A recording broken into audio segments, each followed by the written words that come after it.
नमस्कार दोस्तों, आप सभी का स्वागत है हमारे YouTube चैनल पर। तो आज हम बात करेंगे डीएलएड तृतीय सेमेस्टर 2023 सामाजिक अध्ययन का क्वेश्चन पेपर।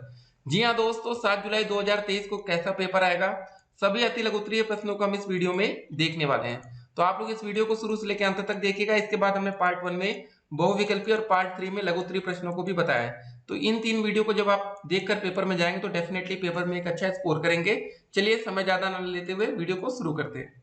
तो दोस्तों चलिए शुरू करते हैं आपके अति लघु उत्तरीय प्रश्नों को। तो सबसे पहला प्रश्न क्या रहा कि भारत में मुगल साम्राज्य की स्थापना कब और किसने की। तो दोस्तों बाबर ने 1526 ईस्वी में पानीपत के मैदान में इब्राहिम लोदी को हराकर दिल्ली तथा आगरा पर अपना अधिकार कर मुगल साम्राज्य की स्थापना की। अगला क्वेश्चन दोस्तों, बाबर का चरित्र चित्रण कीजिए। तो बाबर को दोस्तों कलम तथा तलवार दोनों का सिपाही माना जाता है या कहा जाता है। सैनिक कार्यों के साथ वह साहित्य के प्रति रुचि रखता था। फिर दोस्तों हमारा अगला क्वेश्चन क्या है, बाबर द्वारा लिखित पुस्तकों के नाम बताना है। तो दोस्तों तुर्की भाषा में तजुक ए बाबरी तथा फारसी अनुवाद को बाबरनामा कहते हैं। अगला प्रश्न दोस्तों, हुमायूं कब मुगल सिंहासन पर बैठा। तो दोस्तों हुमायूं 1530 ईस्वी में मुगल सिंहासन पर बैठा था। शेरशाह दिल्ली का शासक कैसे बना ये बताना है। तो चौसा के युद्ध में हुमायूं को हराकर शेरशाह 1540 ईस्वी में दिल्ली का शासक बना। अगला प्रश्न है, कालिंजर का युद्ध कब हुआ। तो दोस्तों कालिंजर का युद्ध सन 1545 ईस्वी में हुआ, जिसमें शेरशाह घायल हो गया। अगला क्वेश्चन दोस्तों, शेर ए मंडल शेरशाह ने कहा बनवाया था। तो शेर ए मंडल को शेरशाह द्वारा दिल्ली के पुराने किले में बनवाया गया था। फिर अगला क्वेश्चन दोस्तों क्या है कि पानीपत का द्वितीय युद्ध कब हुआ। तो 1556 ईस्वी पानीपत के मैदान में हेमू को हराकर अकबर ने आगरा तथा दिल्ली पर अपना अधिकार कर लिया। फिर दोस्तों हमारा अगला क्वेश्चन क्या है, अकबर ने साम्राज्य विस्तार हेतु क्या नीति अपनाई थी। तो अकबर ने साम्राज्य विस्तार के लिए सीधे संघर्ष करने, वैवाहिक संबंध स्थापित करने, अधीनता स्वीकार करने वाले को शासन में पद देने तथा मित्रता करने की नीति अपनाई। फिर अगला क्वेश्चन दोस्तों क्या है, चंदेरी का युद्ध कब और किसके मध्य हुआ। तो 29 जनवरी 1528 ईस्वी में बाबर और मेदनिराय के मध्य हुआ था। इस युद्ध में बाबर की जीत हुई थी। फिर हमारा अगला क्वेश्चन दोस्तों, बाबर की पुत्री का क्या नाम था। तो बाबर की पुत्री का नाम गुलबदत बेगम था। फिर दोस्तों अगला क्वेश्चन, किस मुगल शासन ने आगरा के किले में न्याय की जंजीर लगवाई। तो दोस्तों आंसर होगा इसका जहांगीर ने। अगला क्वेश्चन, ईस्ट इंडिया कंपनी की स्थापना के समय पहला गवर्नर कौन था। तो इसका दोस्तों आंसर है टॉमस स्मिथ। अगला क्वेश्चन दोस्तों, असीमगढ़ का युद्ध कब हुआ था। तो सन 1601 में अकबर द्वारा लड़ा गया यह अंतिम युद्ध था। फिर अगला क्वेश्चन दोस्तों, आराम बाग की स्थापना किस शासक ने कराई। तो बाबर ने आगरा में 1526 ईस्वी में कराई थी। डच महल कहां पर बना है। तो पुर्तगालियों द्वारा निर्मित केरल 1557 ईस्वी में। फिर अगला क्वेश्चन दोस्तों क्या है, पुराना किला कहाँ स्थित है। तो दिल्ली में शेरशाह सूरी द्वारा निर्मित 1613 ईस्वी में। ठीक है, तो मतलब कहाँ स्थित है, तो मतलब इसका दिल्ली में आंसर होगा। जहांगीर महल तथा अकबर का किला कहाँ पर है। तो अकबर द्वारा निर्मित महल आपका इलाहाबाद या आज के नाम प्रयागराज है। शालीमार बाग कहाँ स्थित है दोस्तों। तो जहांगीर द्वारा बनवाया गया श्रीनगर में। मुगल कालीन 2 अति प्रसिद्ध इमारतों के नाम लिखना है। तो ताजमहल तथा लाल किला मुगल कालीन प्रसिद्ध इमारतें हैं। मुगल काल के प्रमुख बंदरगाह को वर्णन करना है दोस्तों आपको। लाहौर, सूरत एवं कालीकट मुगल काल के प्रसिद्ध बंदरगाह थे। फिर अगला क्वेश्चन दोस्तों क्या है, मनसबदारी प्रथा का प्रचलन, ठीक है, प्रचलन किस काल में हुआ था। तो दोस्तों मुगल काल में मनसबदारी तथा मतलब प्रथा का प्रचलन था। दीन ए इलाही नामक किस धर्म ने चलाया था। तो अकबर ने दीन ए इलाही धर्म चलाया था। फिर अगला क्वेश्चन दोस्तों, आइन ए अकबरी किसकी रचना थी। तो दोस्तों इसका आंसर होगा आपका अबुल फजल। रामचरितमानस के रचनाकार कौन थे। तो दोस्तों गोस्वामी तुलसीदास रामचरितमानस के रचयिता थे। लाल किला का निर्माण किसने कराया था। तो दोस्तों लाल किला का निर्माण आपके शाहजहां ने कराया था। अगला प्रश्न दोस्तों, ताजमहल का निर्माण किसने कराया था। तो ताजमहल का निर्माण शाहजहां ने अपनी पत्नी मुमताज महल की याद में कराया था, जो सफेद संगमरमर से निर्मित आगरा में स्थित है। अगला क्वेश्चन दोस्तों क्या, हल्दी घाटी का युद्ध किसके मध्य हुआ था। तो हल्दी घाटी का युद्ध 18 जून 1576 ईस्वी में महाराणा प्रताप और अकबर के बीच हुआ था। अगला क्वेश्चन दोस्तों आपका क्या है, चांद बीबी कौन थी। तो देखिए चांद बीबी अहमदनगर की महारानी थी। फिर अगला क्वेश्चन दोस्तों, फतेहपुर सीकरी के किले का निर्माण किसने कराया था। तो फतेहपुर सीकरी के किले का निर्माण अकबर ने कराया था, ठीक है ना। फिर अगला क्वेश्चन दोस्तों, जहांगीर ने खुर्रम को कौन सी उपाधि दी थी और क्यों। तो दक्षिण भारत में अहमदनगर विजय उपरांत जहांगीर ने खुर्रम को शाहजहां की उपाधि दी थी। तो दोस्तों हर एक प्रश्न को आप याद करते हुए चलिएगा, नहीं तो पेपर में दिक्कत होगी। फिर अगला क्वेश्चन दोस्तों, सर थॉमस रो कौन था? देखिए, सर थॉमस रो ने जहांगीर से भारत में व्यापार करने की आज्ञा प्राप्त की। वह इंग्लैंड के सम्राट का राजदूत था। अगला क्वेश्चन दोस्तों, मुगल कालीन 4 साहित्यकारों को नाम लिखना है। तो पंडित जगन्नाथ, अबुल फजल, तुलसीदास तथा गुलबदत बेगम। अगला क्वेश्चन दोस्तों, मुगल कालीन स्थापत्य कला की 3 विशेषताएं लिखना है। तो दोस्तों मेहराब गोले होते थे, भवनों में गुम्मद तथा मीनारों की प्रमुखता थी, देश विदेशी शैलियों का मिश्रण था। फिर अगला प्रश्न है दोस्तों, मुगल कालीन 4 संगीतज्ञों के नाम लिखना है। तो तानसेन का नाम तो दोस्तों आपने जरूर सुना होगा। फिर हरिदास, लालका, अब्दुल रहीम खाना। अगला क्वेश्चन दोस्तों, शिवाजी के अष्ट प्रधान में प्रधान पद का क्या नाम था? तो शिवाजी के अष्ट प्रधान में प्रधान पद का नाम दोस्तों वेदांत था। शिवाजी का माता का नाम क्या था? तो इनका नाम था दोस्तों जीजाबाई। शिवाजी की राज्याभिषेक कब हुआ? तो दोस्तों इसका आंसर होगा आपका 1674 ईस्वी में। शिवाजी के किन्हीं 2 विजयों के नाम लिखिए। तो एक तो आपका रायगढ़ तथा कोंकण की विजय प्रमुख है। फिर पुरंदर की संधि की 2 शर्तें बता रहे हैं दोस्तों। तो बीजापुर युद्ध में शाही सेना की सहायता करना, 23 किले बादशाह को देना। ठीक है ना, 23 किलो को बादशाह को दिया गया था। फिर अगला प्रश्न है दोस्तों, शाइस्ता खां कौन था? तो औरंगजेब का मामा तथा दक्षिण का सूबेदार था। अब अफजल खां कौन था दोस्तों? तो अफजल खां औरंगजेब का सेनापति था। पानीपत का तृतीय युद्ध कब हुआ था? तो पानीपत का तृतीय युद्ध दोस्तों 1761 ईस्वी में लड़ा गया था।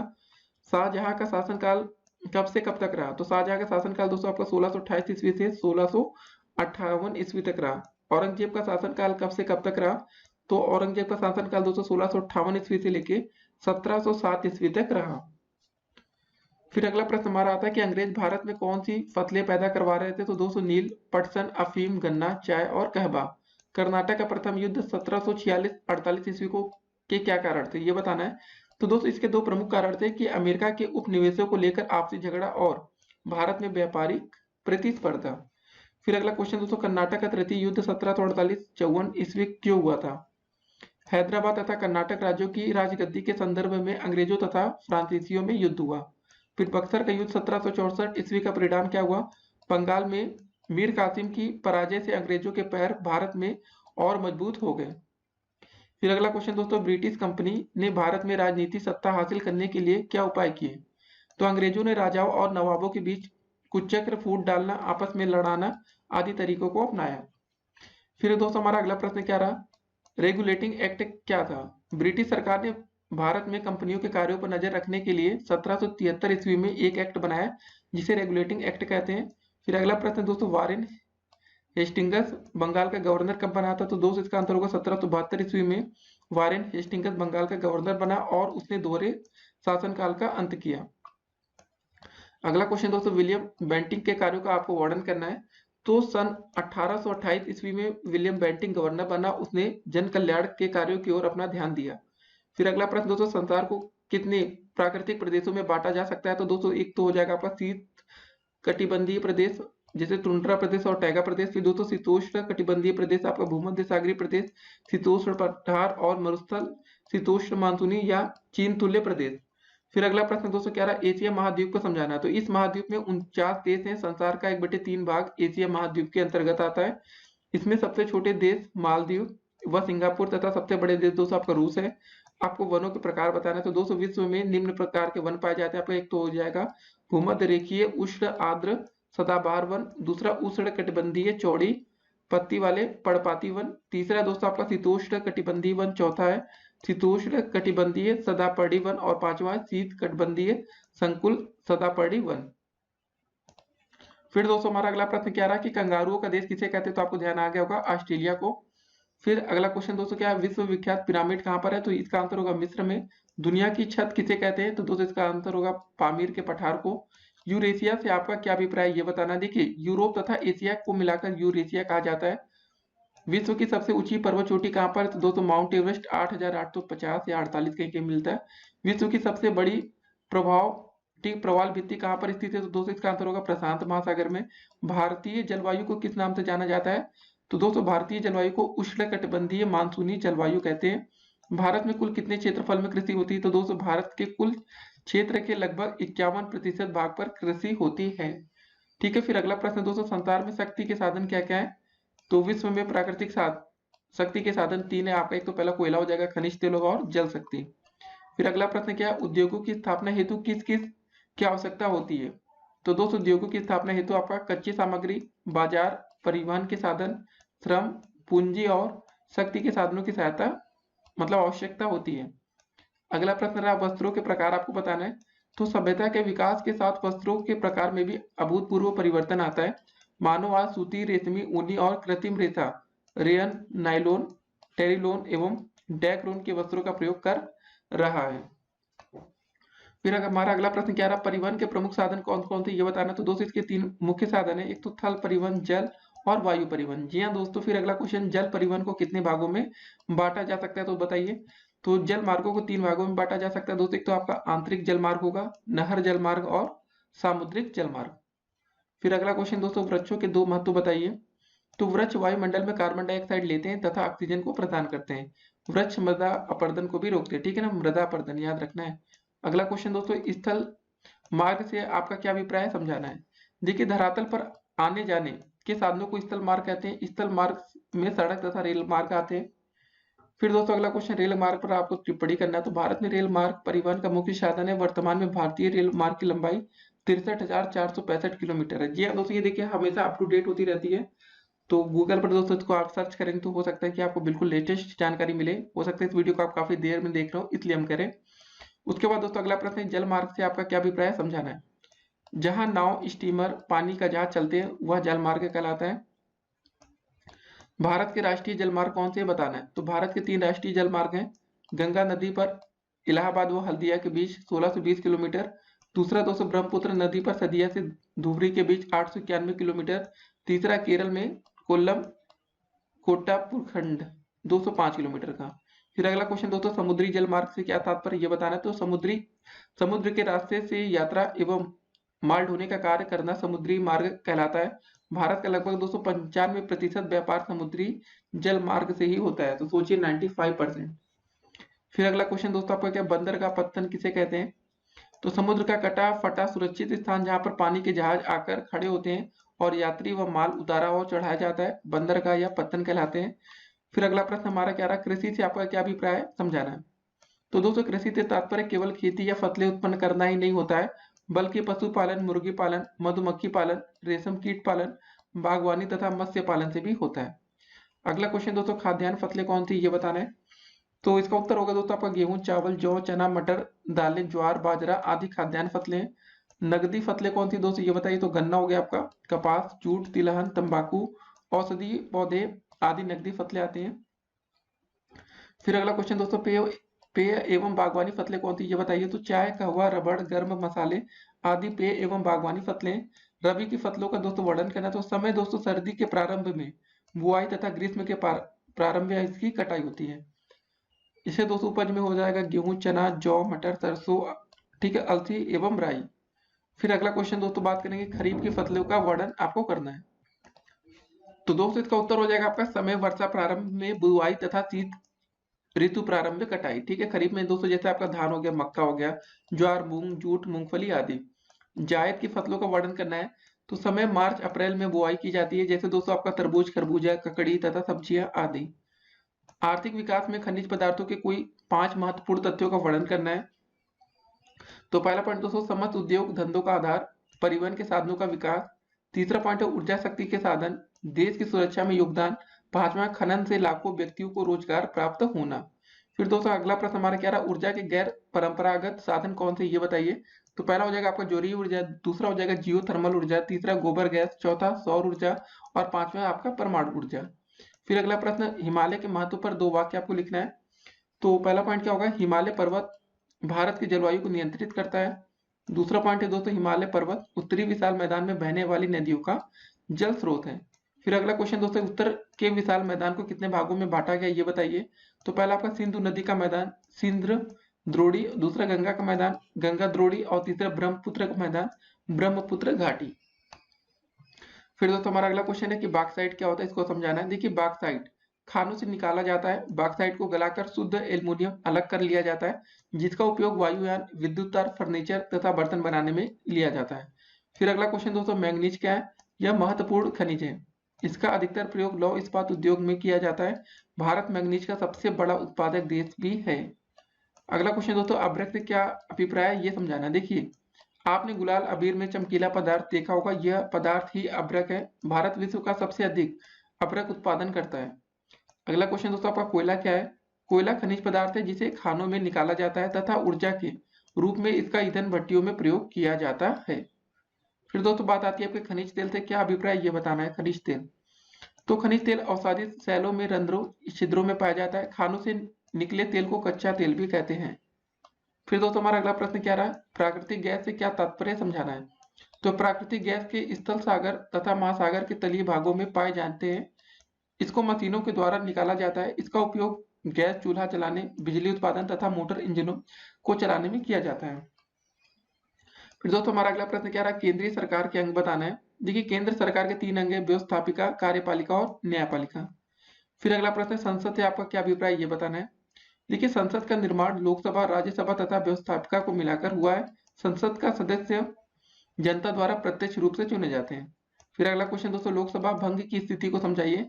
लोकसभा का कार्यकाल 5 वर्ष का होता है, लेकिन प्रधानमंत्री की सलाह पर राष्ट्रपति लोकसभा को पहले भी भंग कर सकता है। फिर अगला क्वेश्चन दोस्तों क्या है? वर्तमान में लोकसभा के सदस्यों की संख्या बताना है। तो दोस्तों हमारी लोकसभा में 543 सदस्य हैं। संसद के अधिवेशन पर प्रकाश डालना है। देखिए संसद के 4 अधिवेशन होते हैं, बजट अधिवेशन, ग्रीष्म अधिवेशन, वर्षाकालीन तथा शीतकालीन अधिवेशन। एक वर्ष में कम से कम 2 अधिवेशन होना आवश्यक है। फिर अगला प्रश्न आपका लोकसभा के क्या क्या कार्य, ये बताना है। तो दोस्तों पहला कार्य है कानून बनाना, दूसरा है मंत्रिपरिषद के कार्यों पर नियंत्रण रखना, तीसरा दोस्तों जनता पर कर लगाने तथा व्यय करने का निर्णय लेना। फिर हमारा अगला प्रश्न क्या रहा? राज्यसभा का कार्यकाल कितना होता है? तो दोस्तों राज्यसभा का कार्यकाल आपका 6 वर्ष का होता है। जी हाँ, याद रखना, 6 वर्ष। यह स्थायी सदन है, यह सदन कभी भंग नहीं किया जा सकता है। फिर अगला क्वेश्चन दोस्तों क्या भारत के राष्ट्रपति पद की क्या योग्यताएं होनी चाहिए? तो दोस्तों अगर आपको भारत का राष्ट्रपति बनना है तो क्या चाहिए? कम से कम पहला तो वो भारत का नागरिक हो, दूसरा कम से कम आयु आपकी 35 साल की होनी चाहिए, किसी सरकारी पद पर नहीं होना चाहिए, चौथा दोस्तों लोकसभा के सदस्य होने की योग्यता रखता हो। ठीक है ना। फिर अगला क्वेश्चन दोस्तों अब देखेंगे हम लोग, राष्ट्रपति के अधिकारों का वर्णन कीजिए। पहला दोस्तों पॉइंट है आपका कि कार्यपालिका संबंधी अधिकार, दूसरा कानून निर्माण संबंधी अधिकार, ठीक है ना, तीसरा न्याय संबंधी अधिकार, चौथा वित्तीय अधिकार और पांचवा संकटकालीन अधिकार। ठीक है ना, ये भाई राष्ट्रपति के अधिकार है। प्रधानमंत्री का आदेश बताना है। देखिए प्रधानमंत्री लोकसभा के बहुमत दल का नेता होता है, इसलिए वह देश का नेतृत्व करता है तथा देश विदेश में पूरे राष्ट्र का नेता माना जाता है। अगला प्रश्न क्या रहा? एक न्यायाधीश की योग्यता बताना है कि न्यायाधीश कैसे आप बन सकते हैं। वो पहले भारत का नागरिक हो, उसकी उम्र 62 वर्ष से अधिक नहीं होनी चाहिए, 10 वर्ष का न्यायिक अनुभव भी दोस्तों उनको होना चाहिए। अगला क्वेश्चन दोस्तों कर कितने प्रकार का होता है? दोस्तों कर के प्रकार आपका, एक तो आपका प्रत्यक्ष कर, दूसरा है अप्रत्यक्ष या परोक्ष, 2 होते हैं। ठीक है दोस्तों ये। फिर अगला क्वेश्चन दोस्तों भारत की 12वीं योजना का कार्यकाल स्पष्ट कीजिए। तो 12वीं पंचवर्षीय योजना का कार्यकाल दोस्तों आपको 2012 से लेकर 2017 का है। फिर अगला क्वेश्चन दोस्तों भारत में मुगल वंश की नींव किस शासक द्वारा डाली गई? ठीक है, तो इसका आंसर होगा आपका बाबर। देखिए दोस्तों ये सब प्रश्न आपके पेपर में भी आ चुके हैं, तो इसको आप ध्यान में रखना है। तो ये सब क्वेश्चन कैसे पेपर में आते हैं उसको देखते हैं। फिर अगला क्वेश्चन दोस्तों चौथा के युद्ध किनके मध्य हुआ था? तो इसका आंसर होगा हुमायूं व शेरशाह। ठीक है ना, शेरशाह के बचपन का क्या नाम था? तो दोस्तों इसका आंसर होगा आपका फरीद। अकबर के कार्यकाल में आमिल का क्या कार्य था? दोस्तों इसका आंसर होगा राजस्व वसूली। फिर जहांगीर द्वारा लिखी गई आत्मकथा का क्या नाम था? तो तजुके जहांगीर।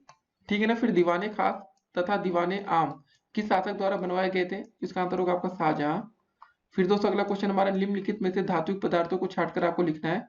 लोहा, गंधक, अभ्रक, तांबा, सोना, कोयला। जिसमें धात्विक पदार्थ आपका लोहा हो जाएगा, तांबा हो जाएगा और सोना हो जाएगा। फिर अगला क्वेश्चन दोस्तों भारतवर्ष में सबसे अधिक सोना किस स्थान पर पाया जाता है? ठीक है, भारत में कर्नाटक में कोलार की खानों में। जी हाँ दोस्तों, सोना चाहिए तो आपको यहाँ पर जाना पड़ेगा। तो सबसे अधिक भारत में सोना यही पाया जाता है। फिर बॉक्साइट का एक उपयोग बताना, तो दोस्तों हवाई जहाज बनाने में बॉक्साइट का उपयोग होता है। फिर अगला क्वेश्चन अणुशक्ति ऊर्जा संरक्षण केंद्र की स्थापना कब की गई थी? तो सन 1962 में। शीतोष्ण प्रदेश में पाए जाने वाले 2 पशुओं के नाम आपको लिखना है, तो जंगली घोड़े और जंगली भैंस। अंटार्कटिका की खोज में गए भारतीय दल में कुल कितने सदस्य थे? दोस्तों इसका आंसर होगा आपका 21 सदस्य। समवर्ती सूची में आने वाले 4 विषयों के नाम बताइए। तो दोस्तों एक होगा आपका चिकित्सा, शिक्षा, धार्मिक संस्थाएं और शादी उद्योग। भारत की तीनों सेनाओं का प्रधान दोस्तों कौन होता है? इसका आंसर होगा आपका राष्ट्रपति।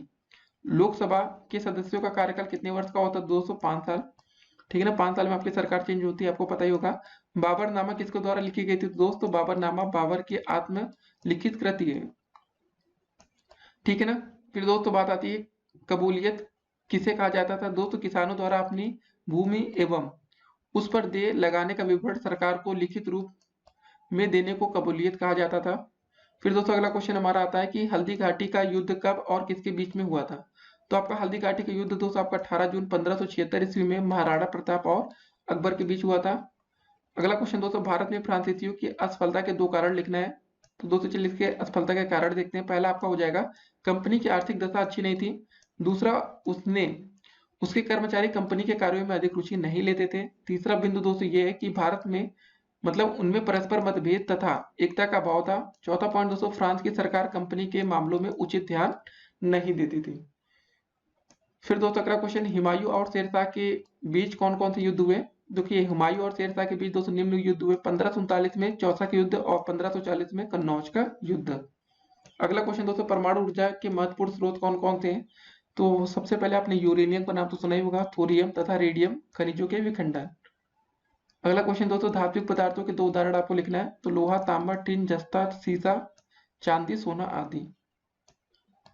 फिर अगला क्वेश्चन दोस्तों, टुंड्रा प्रदेश में चलने वाली बर्फीली हवा को क्या कहा जाता है? तो दोस्तों देखिए उत्तरी ध्रुव से आने वाली ठंडी हवाएं पूर्गा तथा ब्रिज जाट कहलाती हैं। फिर अगला क्वेश्चन दोस्तों, स्थल मार्ग किसे कहते हैं ये बताना है। तो जमीन पर बने रास्ते स्थल मार्ग कहलाते हैं। मरुस्थलीय प्रदेश किसे कहते हैं ये बताइए। तो मरुस्थली या रेगिस्तान ऐसे भौगोलिक क्षेत्रों को कहा जाता है जहां जलपात या वर्षा तथा हिमपात का योग अन्य क्षेत्रों की अपेक्षा में काफी कम होता है। जी हाँ दोस्तों, जहाँ पर बारिश काफी कम होती है, ठीक है ना। फिर अगला क्वेश्चन हमारा क्या रहा, कोयला खनिज तेल किस प्रकार के खनिज पदार्थ है? दोस्तों इसका आंसर हो जाएगा आपका अधात्विक। सदाबहार वन किसे कहते हैं इसको बताना है। देखिए उष्णकटिबंधीय सदाबहार वन ऐसे हैं जो भूमध्य रेखा के दक्षिण या उत्तर में लगभग 28 डिग्री के भीतर पाए जाते हैं। ये एशिया, ऑस्ट्रेलिया, अफ्रीका, दक्षिण अमेरिका, मध्य अमेरिका और प्रशांत द्वीपों पर पाए जाते हैं। फिर अगला क्वेश्चन दोस्तों हमारा क्या रहा, भारत का प्रथम नागरिक कौन होता है?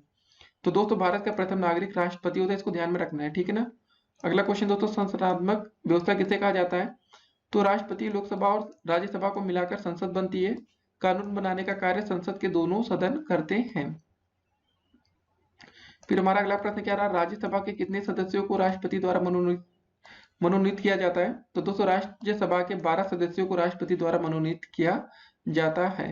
फिर अगला क्वेश्चन दोस्तों, बाबर के पुत्रों के नाम लिखना है। तो बाबर के पुत्र दोस्तों आपके हुमायूं थे, कामरान मिर्जा और हिंदल अहमद शाहरुख। फिर अगला क्वेश्चन दोस्तों, हुमायूं की असफलता के 2 कारण लिखना है। तो अफगानी शत्रु पहला, दूसरा हुमायूं के सगे संबंधी। फिर अगला क्वेश्चन दोस्तों, जहांगीर द्वारा विजय 4 राज्यों के नाम बताइए।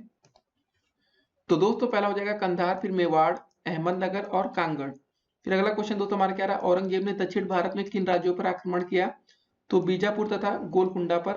फिर अगला क्वेश्चन दोस्तों, भारत ने अंग्रेजों और फ्रांसीसियों के बीच संघर्ष के 2 कारण लिखिए। तो भारत में व्यापारिक प्रतिस्पर्धा और अमेरिका के उपनिवेशों का अभाव। फिर अगला क्वेश्चन दोस्तों, स्थायी बंदोबस्त के 2 लाभ लिखने आपको। तो इसके चलिए 2 लाभ देखते हैं। देखिए इससे कंपनी के तथा लोगों के आर्थिक हितों की अधिक रक्षा हुई। और दोस्तों दूसरा पॉइंट है, इससे राज्य को एक निर्धारित आय निश्चित समय पर प्राप्त हो जाती थी, चाहे पैदावार हो या ना हो। अगला क्वेश्चन दोस्तों, लॉर्ड विलियम बेंटिक के 4 सामाजिक सुधार लिखना है। या ठीक है दोस्तों, चलिए इसके देखते हैं 4 सामाजिक सुधार क्या है। पहला है कि भारतीय सेना में प्रचलित कोड़े लगाने की प्रथा को समाप्त किया गया। दूसरा पॉइंट दोस्तों, भारतीय नदियों में स्टीमर चलवाए। तीसरा, आगरा क्षेत्र में कृषि भूमि का बंदोबस्त किया गया। चौथा दोस्तों, किसानों द्वारा दी जाने वाली मालगुजारी का उचित निर्धारण किया गया। फिर दोस्तों अगला क्वेश्चन क्या हमारा, रेगुलेटिंग एक्ट के 2 दोष लिखना है। इसके 2 दोष क्या आते हैं, गवर्नर जनरल का परिषद की दया पर निर्भर होना। दूसरा, सर्वोच्च न्यायालय का अस्पष्ट क्षेत्राधिकार। फिर अगला क्वेश्चन दोस्तों, लॉर्ड क्लाइव की 2 उपलब्धियां आपको बतानी है। तो अर्काट की विजय, दूसरा दोस्तों ईस्ट इंडिया कंपनी की शक्ति का बढ़ाना। फिर अगला प्रश्न दोस्तों, प्लासी का युद्ध किसके बीच हुआ था? देखिए प्लासी का युद्ध ब्रिटिश ईस्ट इंडिया कंपनी तथा बंगाल के नवाब सिराजुद्दौला के बीच हुआ था, ठीक है ना, सिराजुद्दौला, इसको ध्यान में रखना है। फिर हमारा अगला प्रश्न क्या रहा, संसद के 3 अंग कौन कौन से हैं तथा दोनों सदनों के आपको नाम लिखने हैं। तो संसद के दोस्तों 3 अंग आपके राष्ट्रपति, लोकसभा लोगों का सदन, ठीक है, राज्यसभा राज्यों की परिषद, ठीक है। फिर उसके बाद तथा संसद के 2 सदन है आपके लोकसभा और राज्यसभा। फिर अगला क्वेश्चन दोस्तों हमारे क्या, प्रधानमंत्री के 2 कार्य लिखिए। देखिए प्रधानमंत्री के दोस्तों काफी कार्य हैं। देखिए वह मंत्री परिषद का नेता है और सभी विभागों के संबंध में जानकारी प्राप्त करने का उसे अधिकार है। वह विभिन्न विभागों के मतभेद को सुलझाता है। प्रधानमंत्री मंत्री परिषद के निर्णयों की सूचना राष्ट्रपति को भी देता है। फिर हमारा अगला प्रश्न क्या रहा, उच्च न्यायालय के 2 कार्य आपको लिखना है। उच्च न्यायालयों की निचली अदालतों की अपील और रिट याचिका भारत के संविधान के अनुच्छेद 226 के तहत आता है। रिट याचिका उच्च न्यायालय का मूल विधि क्षेत्र भी है। फिर दोस्तों अगला प्रश्न हमारा है कि सुनामी का क्या अभिप्राय है। देखिए सुनामी लहरें समुद्री तटों पर भीषण तरीके से हमला करती हैं और जान माल का बुरी तरह से नुकसान कर सकती हैं। इनकी भविष्यवाणी करना मुश्किल है, जिस तरह वैज्ञानिक भूकंप के बारे में भविष्यवाणी नहीं की जा सकती है। फिर अगला क्वेश्चन दोस्तों हमारा क्या है, भारत की सीमाओं पर स्थित पड़ोसी देशों के नाम आपको लिखना है। तो भारत की सीमाओं पर स्थित पड़ोसी देशों के नाम दोस्तों आपको जैसे नेपाल, चीन, भूटान, बांग्लादेश, म्यांमार और पाकिस्तान। अगला क्वेश्चन दोस्तों हमारा क्या रहा, मनसबदारी प्रथा का प्रचलन किस काल में तथा किसके द्वारा हुआ था। तो दोस्तों मुगल काल में अकबर के द्वारा। फिर अगला क्वेश्चन दोस्तों शिवाजी द्वारा लगाए गए 2 करों के नाम लिखिए। तो दोस्तों एक था चौथ और दूसरा था सरतेज मुखी। अगला क्वेश्चन दोस्तों राज्य अपहरण नीति को लागू करने वाले गवर्नर जनरल कौन थे, ये बताइए दोस्तों। इसका आंसर होगा लॉर्ड डलहौजी। ठीक है। फिर दोस्तों भारत में आने वाले यूरोपीय शक्तियों के क्रम बताइए। तो सबसे पहले पुर्तगाली, फिर अंग्रेज, डच, डेनिश, फ्रांसीसी और स्वीडिश। भारत की सबसे बड़ी बहुउद्देशीय नदी घाटी परियोजना का नाम दोस्तों आपको लिखना है, जिसका आंसर होगा आपका दामोदर नदी घाटी परियोजना।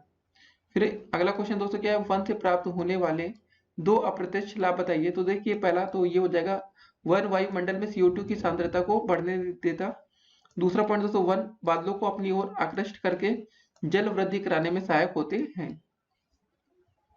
फिर अगला क्वेश्चन दोस्तों, विश्व में अधिकतर मछली क्षेत्र किस प्रकार के कटिबंध में मिलते हैं, या विश्व का सर्वाधिक मछली पकड़ने वाला क्षेत्र कौन सा है। तो दोस्तों देखिए विश्व के प्रमुख मछली क्षेत्र 40 अंश से लेकर 50 अंश उत्तरी अक्षांशों के मध्य पाए जाते हैं। यह शीतोष्ण कटिबंधीय क्षेत्र के 4 भागों में बांटा गया है। पहला दोस्तों बिंदु है कि उत्तरी पश्चिमी प्रशांत महासागरीय क्षेत्र, दूसरा है उत्तरी पश्चिमी अंटार्कटिका महासागरीय क्षेत्र, तीसरा बिंदु दोस्तों उत्तरी पूर्वी अंटार्कटिका महासागरीय क्षेत्र, और चौथा दोस्तों उत्तरी पूर्वी प्रशांत महासागरीय क्षेत्र। फिर दोस्तों हमारा अगला क्वेश्चन क्या रहा, शक्ति के संसाधन से आप क्या समझते हैं ये बताना है। तो शक्ति के संसाधनों का जितना अधिक उपयोग व्यापारिक स्तर पर किया जाता है, उत्पादन की मात्रा एवं विविधता भी उतनी ही अधिक होती है। ठीक है दोस्तों, तो संसाधन शक्ति एवं विकास के साथ ही अन्य विपरीत परिस्थितियों में भी महत्वपूर्ण भूमिका निभाते हैं। इनके समुचित विकास द्वारा ही किसी देशता के औद्योगिक आत्मनिर्भरता प्राप्त हो जाती है, जैसे दोस्तों कोयला, खनिज तेल, पेट्रोलियम, जल विद्युत इत्यादि। हमारा अगला प्रश्न क्या रहा दोस्तों, राज्यसभा, ठीक है, राष्ट्रपति राज्यसभा में 12 सदस्य किन क्षेत्रों में मनोनीत करता है ये बताना। देखिए आपका एक हो गया साहित्य, विज्ञान, कला, ठीक है ना, सामाजिक क्षेत्र के विशेषज्ञ को राष्ट्रपति जी मनोनीत करते हैं। देखिए क्वेश्चन DLED 2018 में आया था, अच्छा क्वेश्चन था। भारत के प्रथम एवं वर्तमान प्रधानमंत्री का नाम बताना है। तो दोस्तों देखिए प्रथम आपके थे पंडित जवाहरलाल नेहरू और वर्तमान में श्री नरेंद्र दामोदर दास मोदी। अब देखिए दोस्तों हो सकता है कि इस वीडियो को आप कभी बाद में देख रहे हो, तो उस समय जो भी आपके वर्तमान प्रधानमंत्री रहे हो उनका ही नाम लिखिएगा। इस समय तो फिलहाल आपके मोदी जी हैं। अगला क्वेश्चन दोस्तों क्या है, केंद्रीय मंत्रिपरिषद का कार्यकाल क्या है। तो इसका आंसर हो जाएगा आपका 5 साल। राजस्व का अर्थ आपको बताना है। तो दोस्तों राजस्व का अर्थ क्या होता है, सरकार द्वारा वसूले गए सभी प्रकार के कर व शुल्क, निवेशों पर प्राप्त ब्याज तथा लाभांश तथा विभिन्न सेवाओं के बदले प्राप्त रकम को हम राजस्व कहते हैं। तो दोस्तों अगला क्वेश्चन क्या रहा आपका कि किस योजना पंचवर्षीय योजना का मुख्य उद्देश्य समावेशी विकास था। तो दोस्तों इसका आंसर होगा 11वीं पंचवर्षीय योजना का, ठीक है ना। तो अगला क्वेश्चन दोस्तों क्या है, डेबिट कार्ड तथा क्रेडिट कार्ड में अंतर को आपको बताना है। तो डेबिट और क्रेडिट कार्ड क्या है। तो दोस्तों देखिए पहले डेबिट कार्ड, इसे बैंक कार्ड या चेक या विकलन पत्रक के नाम से भी जाना जाता है। यह एक प्लास्टिक कार्ड है जो खरीदारी करते समय भुगतान की वैकल्पिक पद्धति प्रदान करता है। इसे रुपए तुरंत निकाले जाते हैं। अब देखिए क्रेडिट कार्ड या उधार क्या होता है दोस्तों। देखिए क्रेडिट कार्ड या उधार पत्रक एक छोटा प्लास्टिक कार्ड है जो एक विशिष्ट भुगतान प्रणाली के उपभोक्ताओं को जारी किए जाते हैं। इस कार्ड के द्वारा धारक इसे वादे के साथ वस्तुओं और सेवाओं को खरीद सकता है कि वह बाद में इनका भुगतान कर देगा। जी हाँ दोस्तों, जैसे अगर आपके क्रेडिट कार्ड में अगर आपका जैसे नहीं होता डेबिट कार्ड में पैसे खत्म, तो आप लोग 1 रुपए की शॉपिंग नहीं कर पाएंगे। और क्रेडिट कार्ड में मतलब क्या होता है दोस्तों, आपको टाइम लिमिट मिलती है, किसी में 40 दिन, किसी में कैसा, तो आप पैसे ले लीजिए, पैसे बाद में पे कर दीजिए। वही होता है ना, कार्ड को स्वाइप करिए, ऐसे करिए। फिर अगला क्वेश्चन दोस्तों क्या, भारत में संचार के 2 साधनों के नाम लिखना है। तो radio, television, telephone, internet, mobile. फिर अगला क्वेश्चन, शेरशाह के शासनकाल में कौन से प्रसिद्ध ग्रंथ की रचना हुई थी। तो तारीख शेरशाही। अगला क्वेश्चन दोस्तों, जहांगीर द्वारा लिखी गई आत्मकथा का क्या नाम था। तो तजुके जहांगीरी। फिर कुतुबनामा के द्वारा किसका ज्ञान होता था दोस्तों। तो इसका आंसर होगा कुतुबनुमा के द्वारा आपका दिशा का ज्ञान होता था। सर देशमुखी से आप क्या समझते हैं। संपूर्ण लगान का 10वां भाग, जिसे मराठे, ठीक है दोस्तों, सारे क्षेत्र के वसूल करते थे। फिर दोस्तों बात करेंगे, अगला क्वेश्चन हमारा क्या है, टुंड्रा प्रदेश वनस्पति विहीन क्यों है। इस प्रदेश में वर्ष भर सूर्य का ताप तथा सूर्य प्रकाश का अभाव रहता है, इस कारण वनस्पति का विकास नहीं हो पाता। अगला क्वेश्चन दोस्तों, शीतोष्ण प्रदेश में पाए जाने वाले 2 पशुओं के नाम लिखना है। तो दरियाई घोड़ा, मगरमच्छ, घड़ियाल एवं जंगली भैंसे। 2 शक्ति के संसाधनों का नाम लिखना है दोस्तों। तो एक हो जाएगा विद्युत संसाधन, जल संसाधन। फिर विश्व की प्रमुख 3 नहरें कौन सी हैं। तो दोस्तों पहला हो जाएगा सुएज नहर, भूमध्य सागर व लाल सागर में।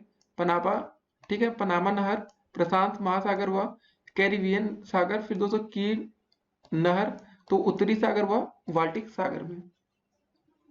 हमारा अगला प्रश्न क्या रहा, स्वर्णिम चतुर्भुज योजना द्वारा भारत के किन 4 महानगरों को जोड़ा गया है, ये बताना है दोस्तों। तो पहला हो जाएगा आपका दिल्ली, मुंबई, चेन्नई, कोलकाता सहित कुल 14 महानगरों को जोड़ा गया है। फिर दोस्तों हमारा अगला प्रश्न क्या रहा, उस अदालत का नाम लिखिए जिसे, ठीक है ना, जिसमें विवादों का निपटारा परस्पर सहमति से होता है। तो इसको दोस्तों बोलते हैं आपको लोक अदालत। फिर अगला क्वेश्चन दोस्तों, भारत में विश्व प्रसिद्ध सोने की खान का नाम लिखना है। तो कर्नाटक के कोलार में। फिर अगला दोस्तों क्वेश्चन, बैंकिंग प्रणाली के लाभ क्या है, इसको बताना है। तो बैंकिंग प्रणाली जितनी अधिक उन्नत होती है आर्थिक दृष्टि से, वह देश ही उतना ही अधिक प्रगतिशील होता है। व्यापारियों को अनेक प्रकार से ये मदद भी करते हैं। तो दोस्तों आज आपने देखे सारे अति लघु उत्तरीय प्रश्नों को। तो अगर आपने इस वीडियो के बाद दोस्तों को क्या करना है ना, तुरंत पार्ट 1 देखना है और पार्ट 3, ठीक है दोस्तों। ये वीडियो सीरीज की आपकी पार्ट 2 थी, तो पार्ट 1 में आपके बहुविकल्पीय क्वेश्चन है, पार्ट 3 में आपके लघु उत्तरीय प्रश्न है। तो दोस्तों चलिए पेपर के लिए सभी बच्चों को ऑल द बेस्ट, और 1-2 बार और इसको रिवीजन कर लीजिएगा अगर समय कम है आपके पास। तो तुरंत पार्ट 1 देखिए और पार्ट 3 तुरंत पेपर के लिए तैयार हुई। और चैनल पर नए तो दोस्तों चैनल को सब्सक्राइब कर लीजिए, जिससे आने वाली वीडियो की हर एक नोटिफिकेशन सबसे पहले आपको मिले। और इस वीडियो को अधिक से अधिक अपने दोस्तों तक शेयर भी कर दीजिएगा। चलिए फिर मिलते हैं, स्टे कनेक्टेड।